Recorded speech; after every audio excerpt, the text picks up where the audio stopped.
My name is Kathy McKim, and I am a field tech with San Juan Soil and Water Conservation District. I look for noxious weeds all over the 3 counties, but in my previous life, I am a retired New Mexico Department conservation officer or game warden. So I'm going to talk to you guys about how to deal with wildlife, whether it's in your backyard and you have roses and grapes, or you have a vegetable garden, or you have agricultural fields. So, how do you live with wildlife? Well, every animal, whether you're a person or an ant or elk or a deer, needs 4 things. You need food, you need water, you need shelter, cover, or space.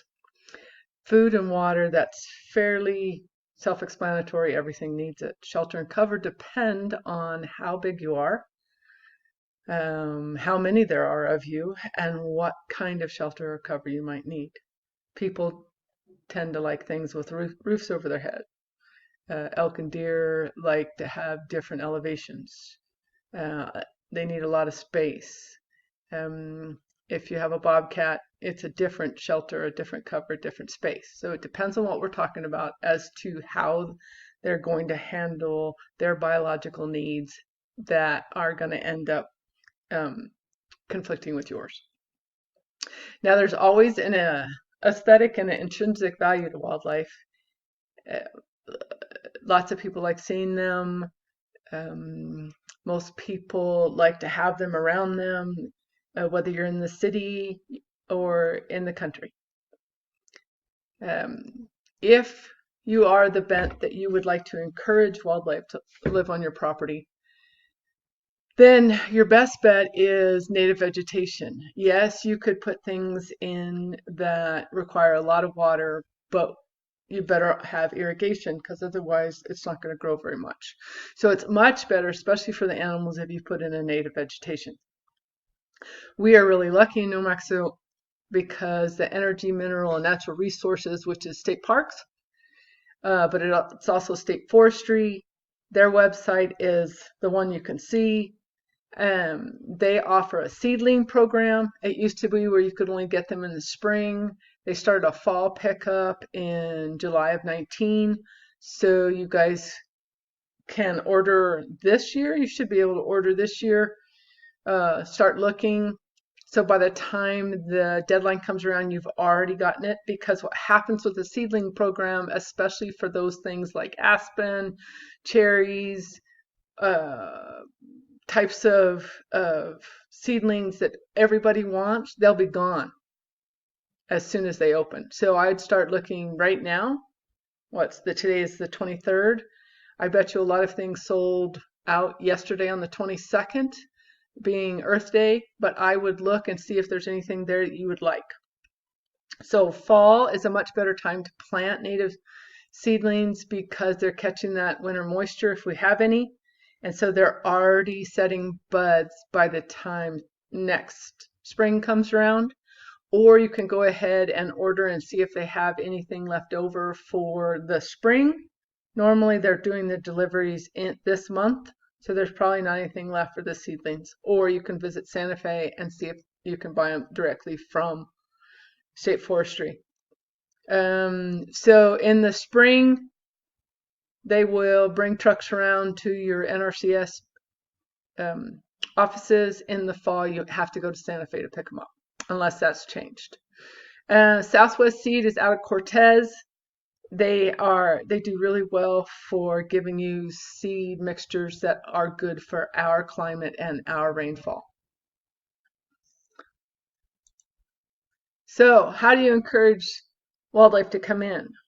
So you can plant these type of species.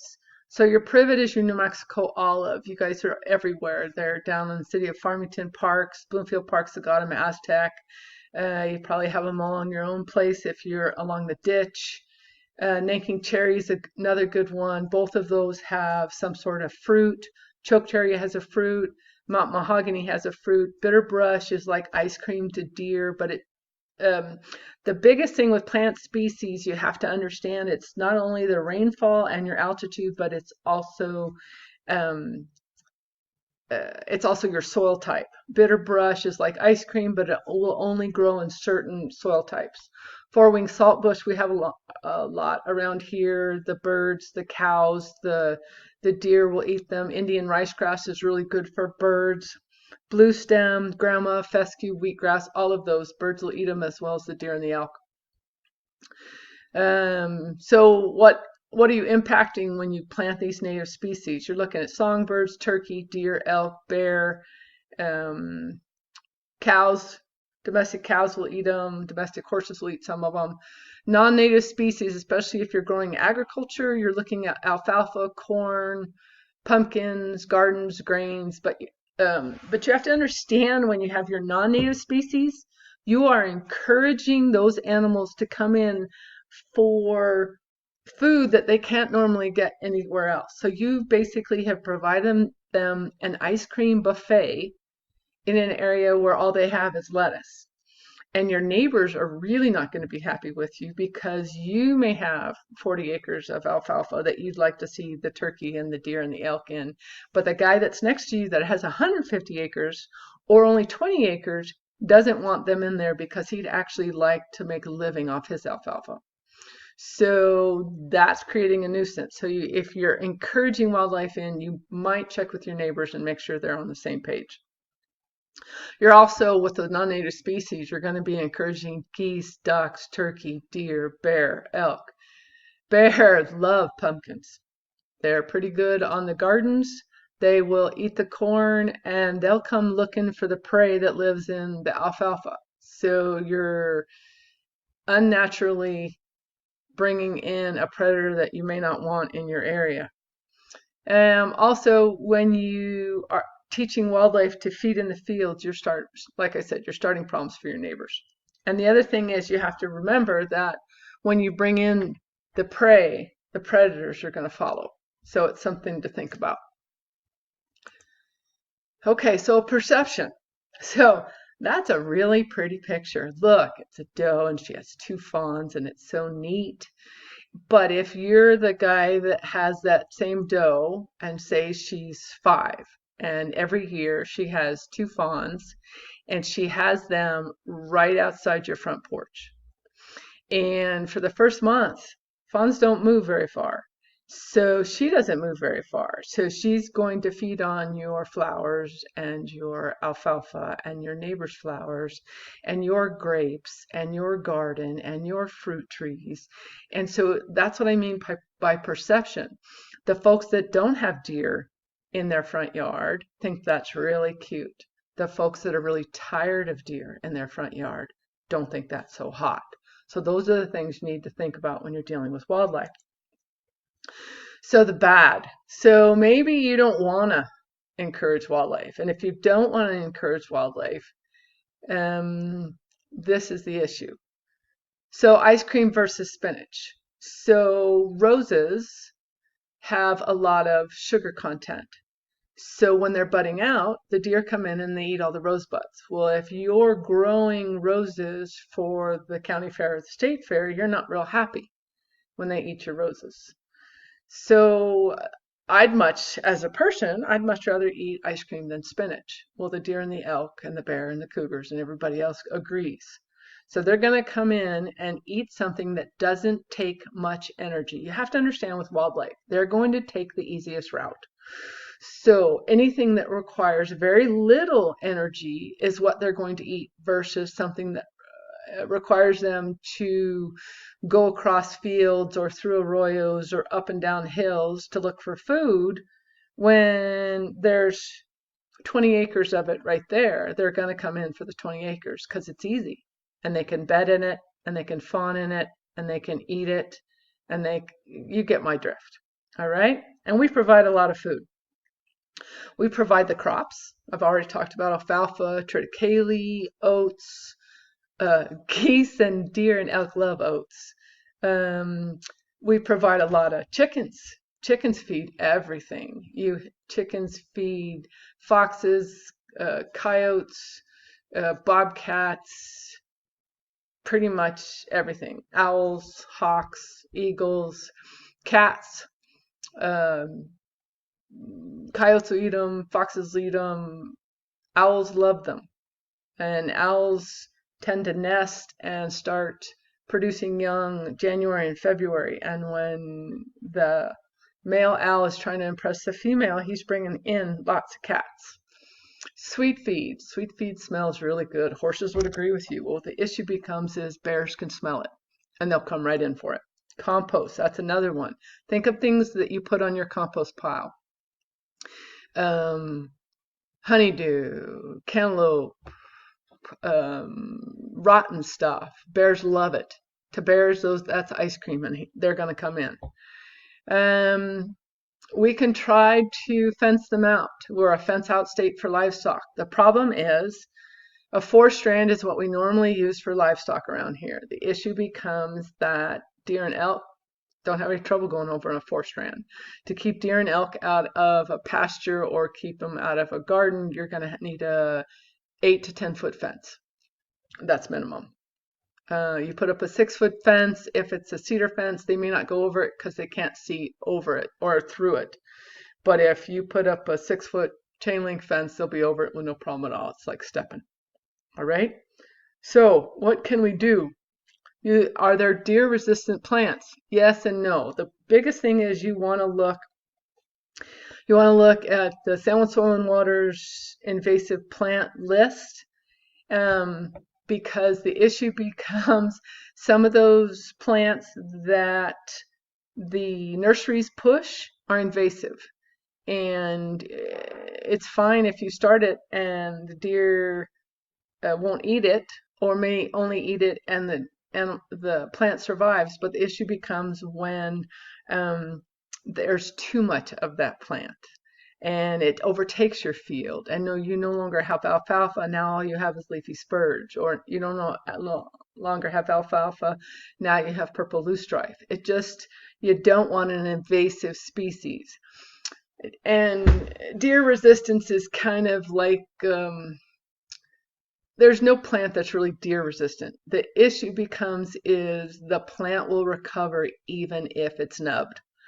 So there are certain plants that the deer don't like to eat, but that doesn't mean they won't eat them. Somebody says that they won't eat gladiolas. Well, they may not eat it when it's flowering, but when it's just budded, they may eat the whole plant. They may not necessarily eat tulips, but then when they're just budded, they'll pull the whole thing out of the ground. It just kind of depends. And the other thing you have to remember with wildlife is everything works for a little while. After they figure out it's not going to hurt them, it doesn't taste bad, it doesn't scare them, then they're going to go ahead and do it. And that's the issue. So what can we do? Okay, mule deer. So you look at that picture, and if you're a hunter and you have a bow tag coming up, man, that's your favorite picture. But if that's your alfalfa and that's your pivot, or not pivot, but that's your irrigation, then you're not very happy. Because not only do you got 8 deer that you can see, what can't you see? And they're bedded down in that stuff. So now you have to take something through it to pick it up before you cut it. And so, yeah, it's not a very good thing. So that's that perception thing again. So mule deer. We are lucky in this area to have 3 rivers. We are unlucky in this area to have 3 rivers because they are corridors and they are feeder corridors.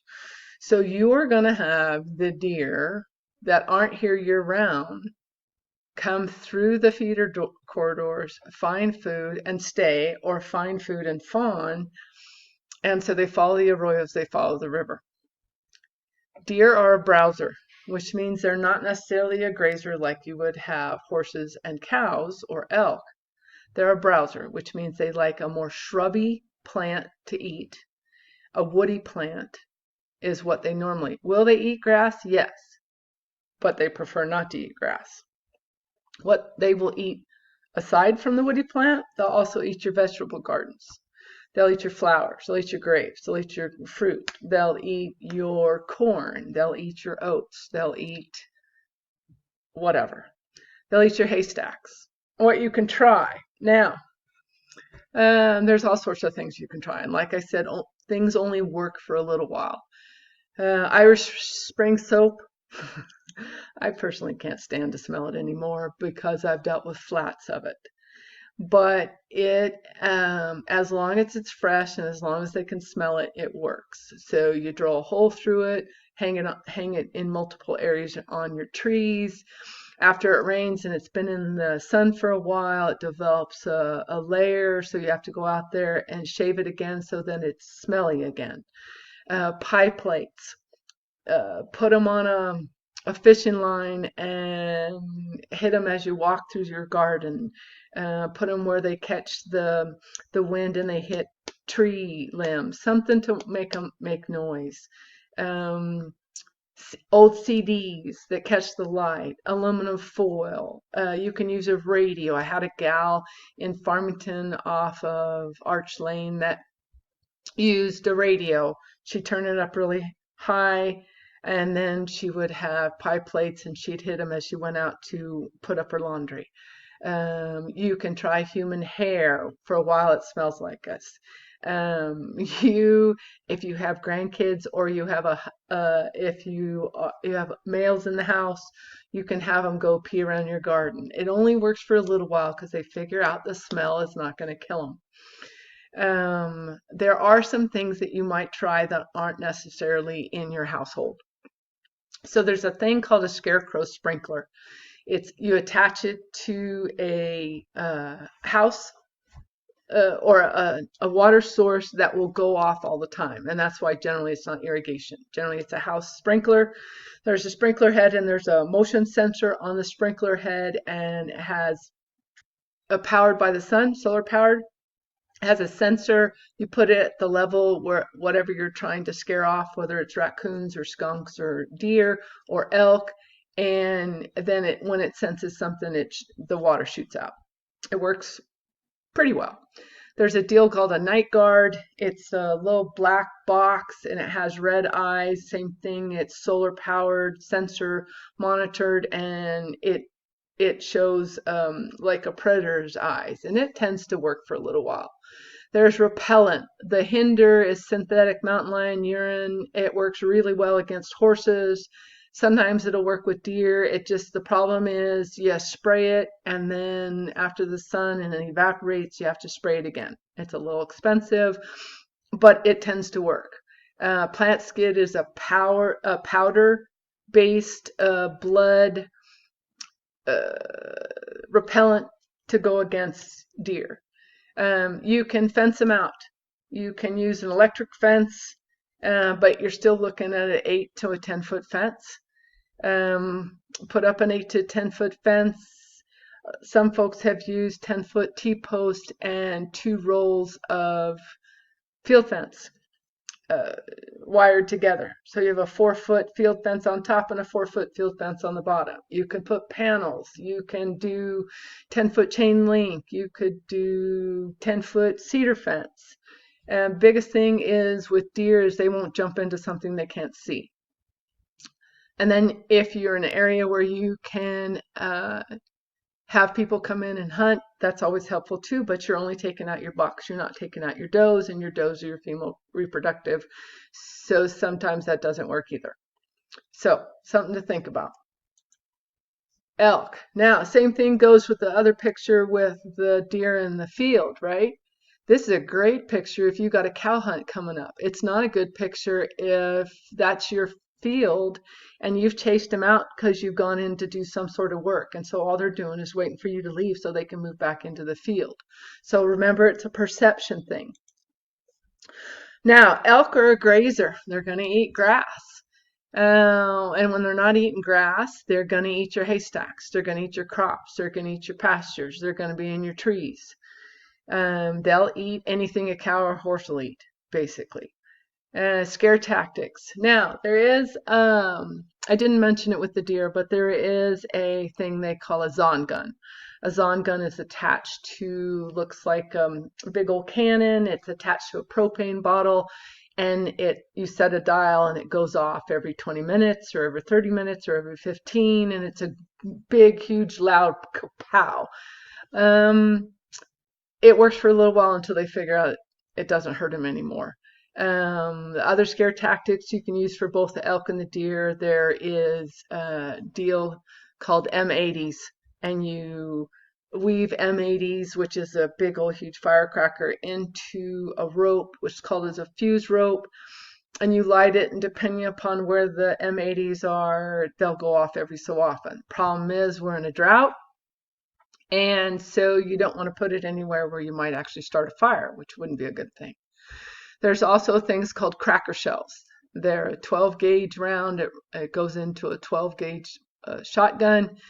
You fire it, and basically right over their backs, it goes out there and explodes, and it scares them.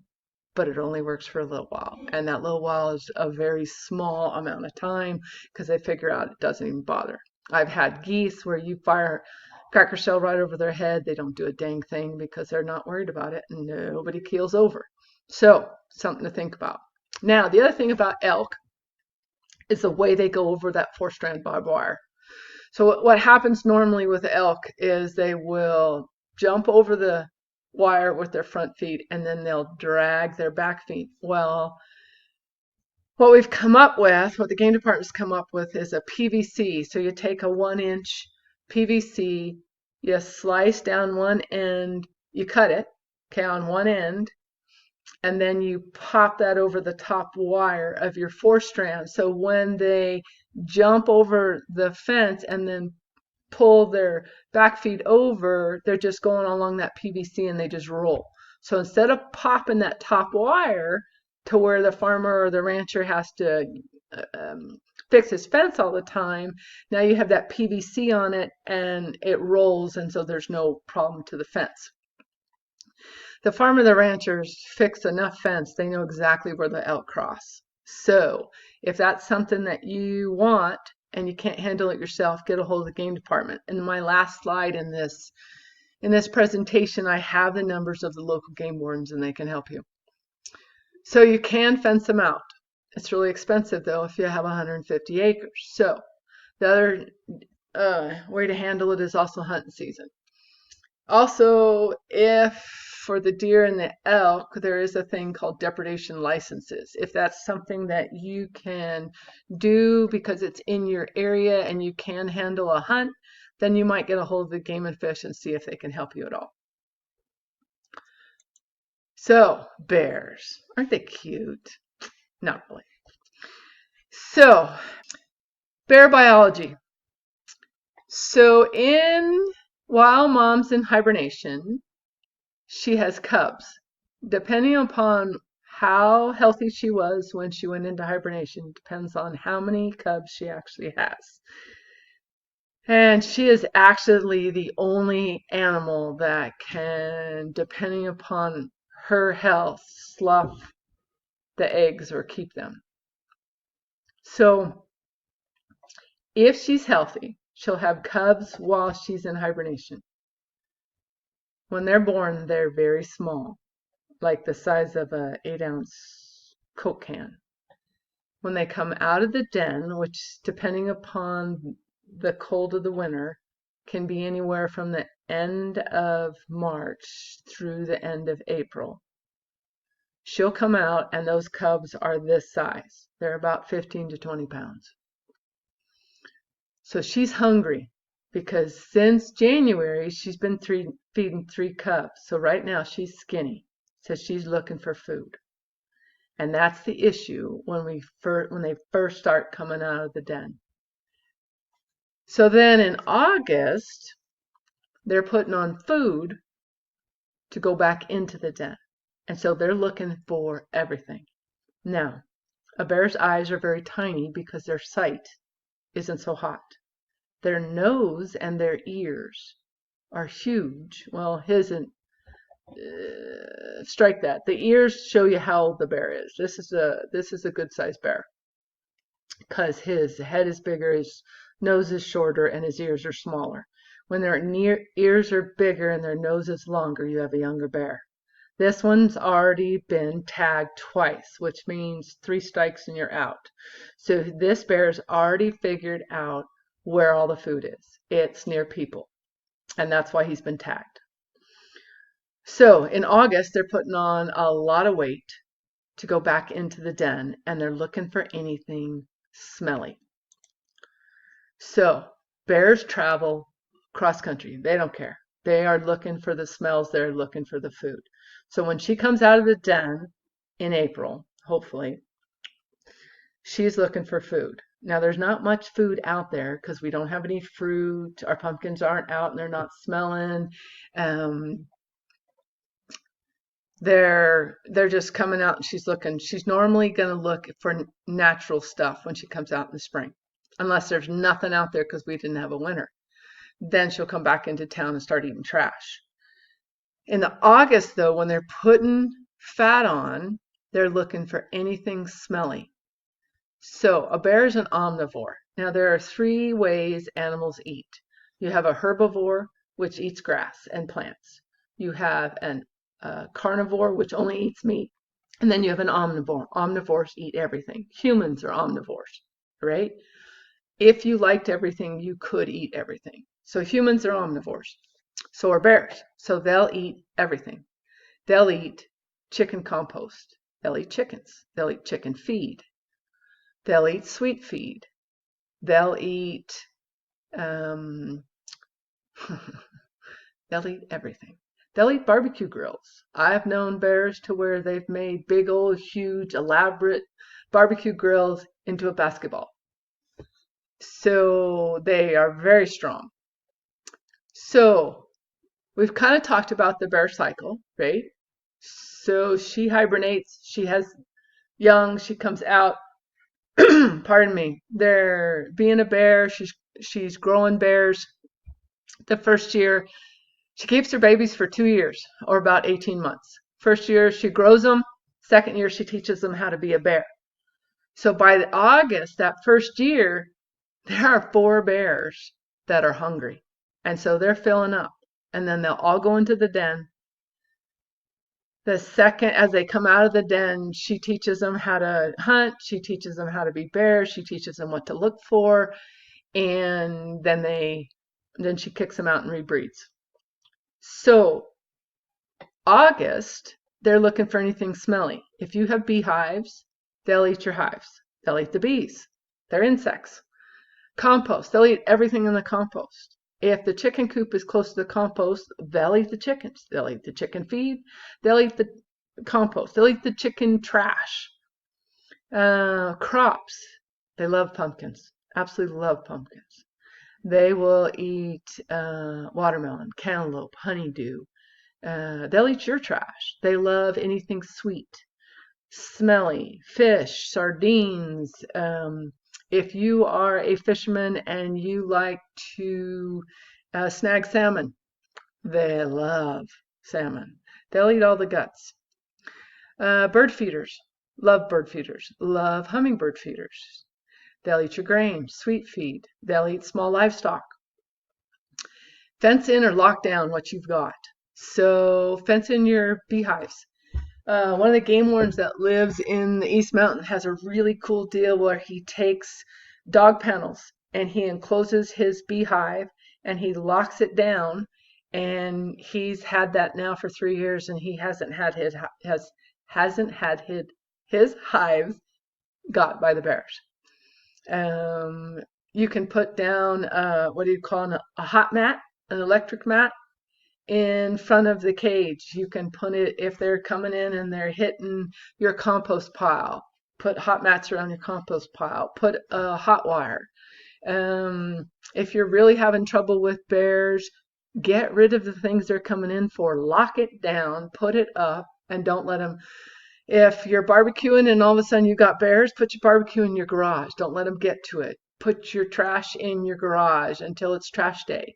If you're in an area that always has bear problems, you better have a bear-proof trash can. They'll either travel through the feeder corridors or they'll keep coming in because you've got food.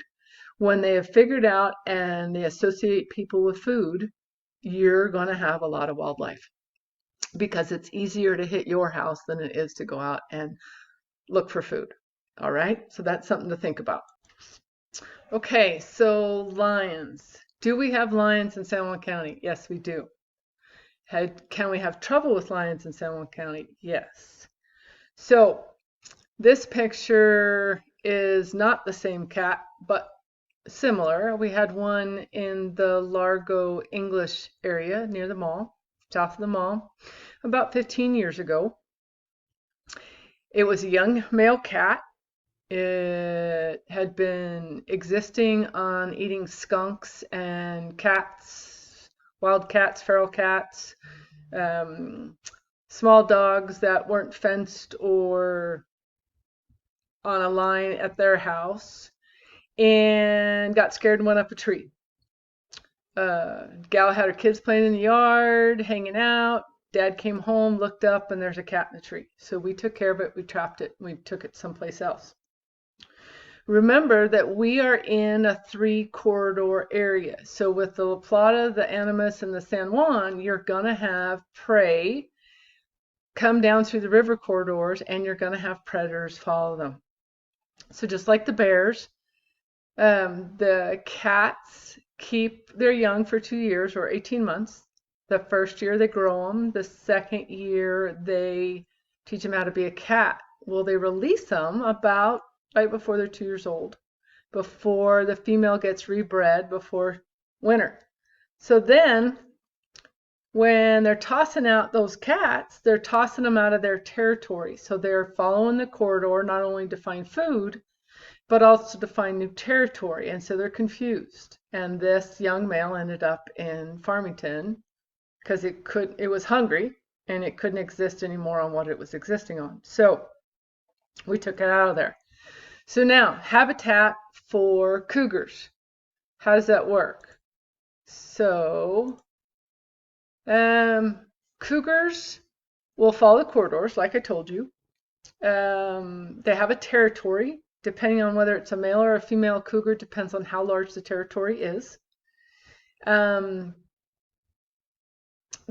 females, once they have kittens, will stay away from the male because the male will kill the kittens if they can find, because then he gets to rebreed the female.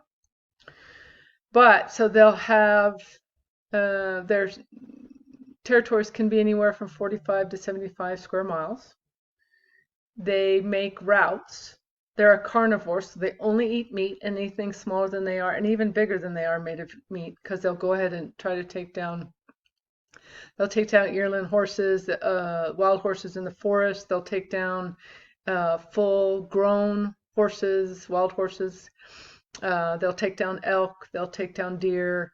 So, but they're a carnivore. They generally travel through.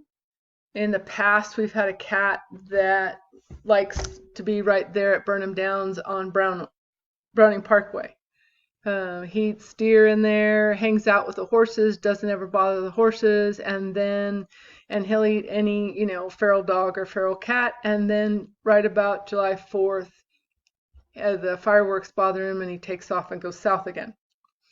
We've got a cat that's been up near PV and in the glade for years. People see him along Skyline. He just wanders along. They're very curious and goes on. Now, as he follows the corridors, the cats do, if you have property along any of the rivers and if you have livestock, could you possibly have problems with a cat? Yes. If you do end up having a livestock kill, get a hold of the game department. And like I said, the last slide I have has the game department's numbers on it. If you are out in your field and you see a cat track, but they're not bothering you, that's where you live. We live in an area where we have wildlife. So don't let it bother you and just go along. Now, if you've got young lambs or young goats or young calves on the ground, then yeah, I kind of keep an eyeball on them. Better watch, put them up, that kind of thing. You've been doing it a long time, you already know how. But if you do have a trouble with a cat, and if they are in your livestock, do make sure you get a hold of the game department. Beavers. Beavers are a rodent. They're considered a herbivore. They are, for being a dry state, we have a heck of a lot of beavers. I find them to be a bit of a pain, but I'm usually the one that was called to trap them out. We can have them anywhere. Irrigation ditches, rivers, ponds, lakes, anywhere. Their biology is to make a running water a pond because that's where they're going to have their territory, have their young, and be able to eat. So that's their biology. The best place for a beaver to be is high in the mountains. The worst place for them to be is irrigation ditches in San Juan County. So, beaver's biology. Now, that's a beaver. And it's not a huge beaver. Beavers in San Juan County can grow up to 80 pounds. I've pulled them out and dragged them to the truck, so believe me, 80 pounds. But their biology is to eat as much trees, either for snacks or for building, and so they can cause quite a bit of destruction to your property. So there is a trapping season. Trapping season you do have to have a license for. It's generally from November 1st through March 31st of the following year. If it's out of trapping season and it's irrigation season and you've got problems with beavers, then get a hold of your ditch company, get a hold of your game and fish, and see if they can help you. But yes, they are quite a bit of a problem here. Beavers, muskrats, but mostly beavers. Both water. Raccoons. Raccoons are also a fur bearer. You can also trap them. They are an omnivore. This coloration is a normal coloration for raccoons in San Juan County. But just in case you've seen them, we also have a white coon. It's a recessive trait. It's not an albino. They have dark eyes, dark nose, but everything else was dark is like a yellow or a lighter. It's a recessive trait in the Animas Valley, and now since coons have been moved around, we now have recessive coons along the San Juan as well as La Plata. These are young. These are this year's young. Coons are a little different than bears and beavers and lions. They only keep their young for the 1 year. They generally release them when they're about 8 months old. Mom can have anywhere from 4 to 8 kits. Generally 4 is normal, but I've found nests that have 6. Like I said, they're an omnivore. They live absolutely everywhere. They're very adaptable. They live in the middle of town. They generally live in cottonwood trees because cottonwood trees hollow out, but they'll live in big, big trees. They can live in attics. They can live in roofs. They can live in tree houses. They can live in chimneys. They can live anywhere. It's an omnivore, so he'll eat absolutely everything. They eat cat and dog food. They'll eat bird seed. They'll eat chickens. They'll eat chicks. They'll eat ducklings.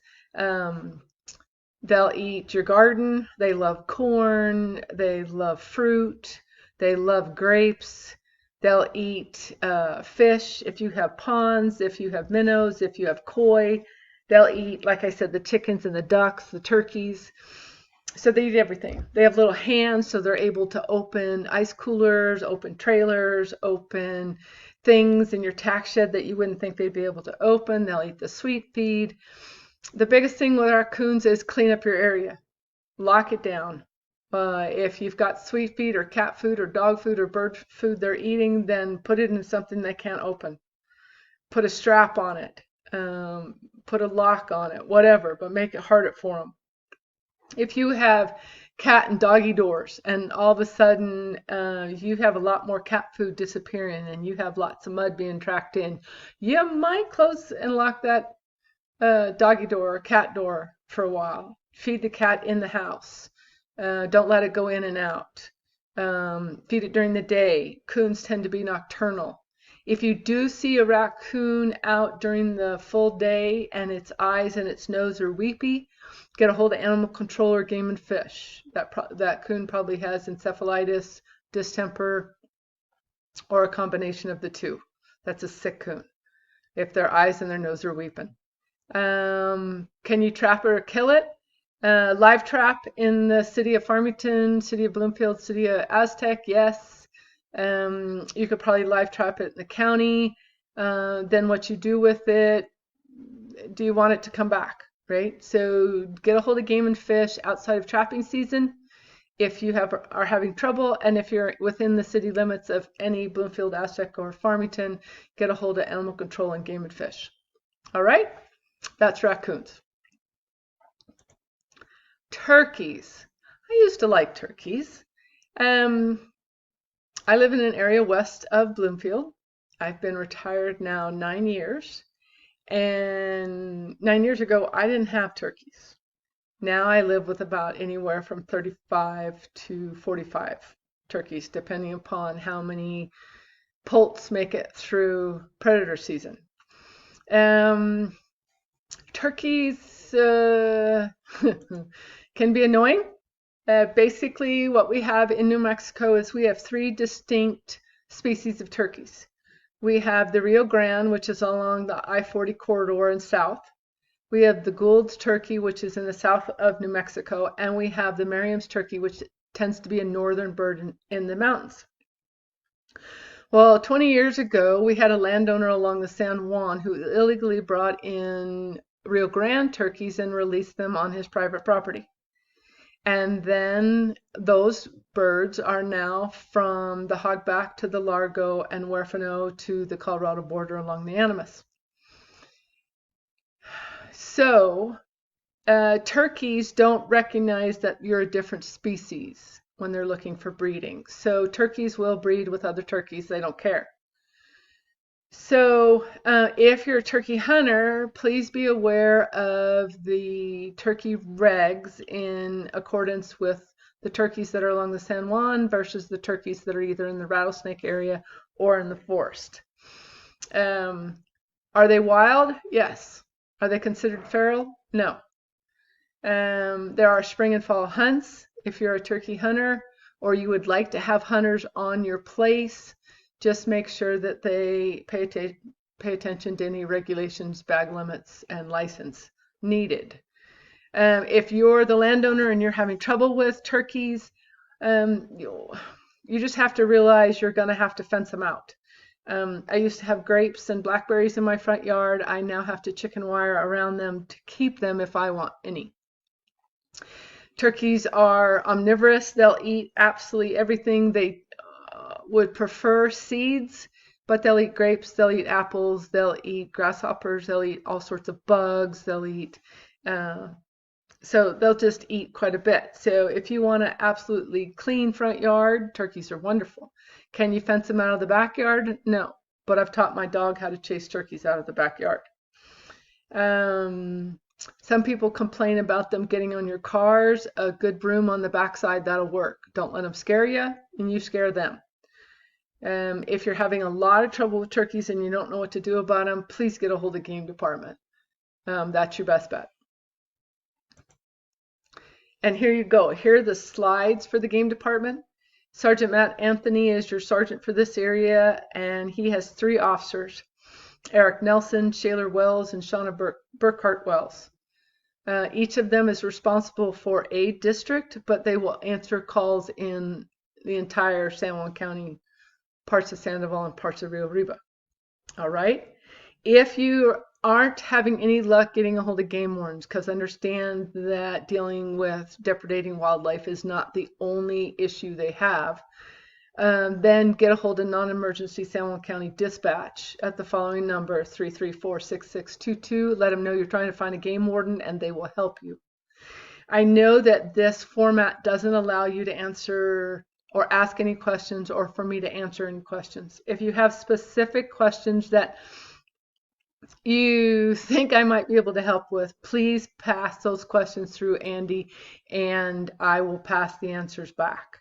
I hope that this has helped you, and I hope that you get some sort of information out of it.